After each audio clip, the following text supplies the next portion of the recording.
information about the hazard. The National Weather Service, the Ohio Emergency Management Agency, and the Ohio Committee on Severe Weather Awareness encourage the use of this time to activate and review your severe weather safety plans. Or think about where you would go and what you would do in the event of an actual tornado.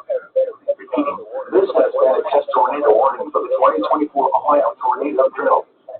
This concludes the test. We now resume our normal programming.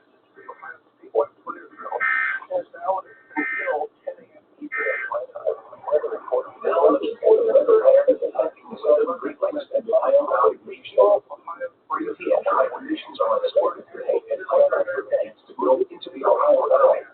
Southwest Western Mountains and the high pressure becomes established over the nation. The next 2 years, precipitation will be provided for disturbance here. Now here is the official National Weather Service forecast for